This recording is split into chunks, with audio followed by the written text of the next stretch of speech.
Laxman Hake cockroach पार्टीत प्रवेश करणार?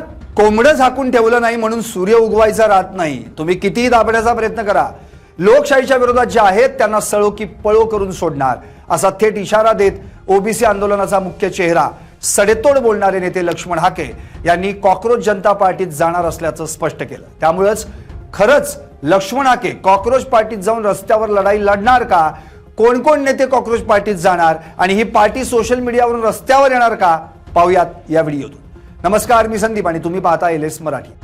देशात कॉकरोच जनता पार्टीने सोशल मीडियावर धुमाकूळ घातला असतानाच आता बड्या नेत्यांना या पार्टीत प्रवेश करायचा आहे. ओबीसी आंदोलनाचा मुख्य चेहरा सडेतोड बोलणारे नेते लक्ष्मण हाके यांनी थेट कॉकरोच जनता पार्टीत जाणार असल्याचं जाहीर केलंय. LS मराठीशी बोलताना त्यांनी हे सांगितलं. फक्त लक्ष्मण हाकेच नाही तर इतरही काही नेत्यांनी या पक्षात जाण्याची इच्छा व्यक्त केली आहे. तृणमूल काँग्रेसच्या नेत्या महुआ मोइत्रा, कीर्ती आझाद तसेच समाजवादी पक्षाचे अखिलेश यादव हे या पक्षाचं समर्थन करणार असल्याचं सोशल मीडियावरून समोर आलंय. सध्याचे सत्ताधारी लोकशाहीला मानत नाहीत आणि विरोधकांची भूमिका नीट पार पाडत नाहीत. त्यामुळे कॉकरोच जनता पार्टीच्या माध्यमातून तरुणांच्या मनातील भडास व्यक्त होत असल्याचं वक्तव्य ओबीसी नेते लक्ष्मण हाके यांनी केलं.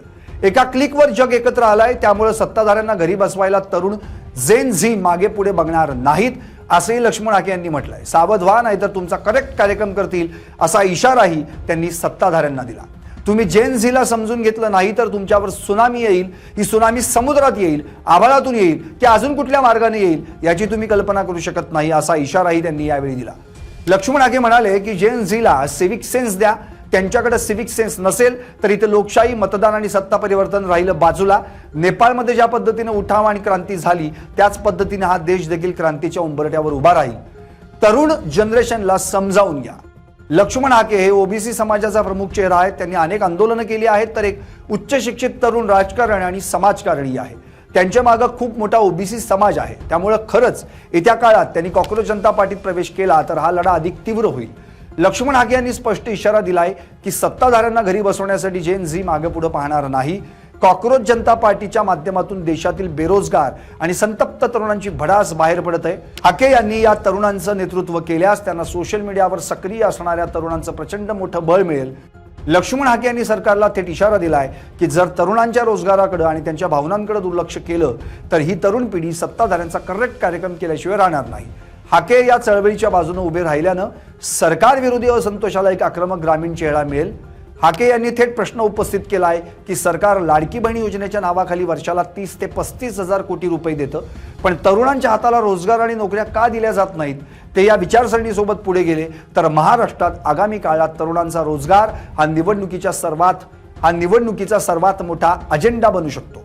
कॉकरोच जनता पार्टीचे इंस्टाग्रामवर काही दिवसात कोट्यवधी फॉलोअर्स झाले असून भाजपलाच नाही तर सगळ्याच पार्टींना त्यानं धूळ चालली आहे.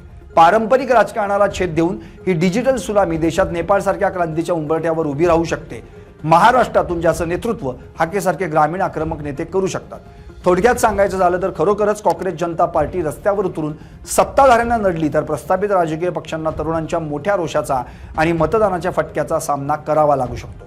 मात्र या पार्टीचे संस्थापक अभिजित दीपके यांनी सांगितलंय की या पार्टीच्या अकाउंटला हॅक करण्याचे प्रयत्न वारंवार सुरू आहेत, तरी आम्ही मागे हटणार नाही. कितीही तोंड बंद करण्याचा प्रयत्न करा किंवा कितीही दडपण्याचा प्रयत्न करा, आम्ही कुठूनही बाहेर निघणारच. त्याचप्रमाणे आता कॉकरोच जनता पार्टी सत्ताधाऱ्यांची खुर्ची हलवायला सोशल मीडियातून रस्त्यावर उतरणार का हे पाहावं लागेल. लक्ष्मण हाके यांच्या भाषेत शेवटी कोंबडं झाकून ठेवलं म्हणून सूर्य उगवायचा राहत नाही. तुम्हाला काय वाटतंय? लक्ष्मण हाके यांनी या पार्टीचं नेतृत्व करावं का? आम्हाला कमेंट करून नक्की सांगा.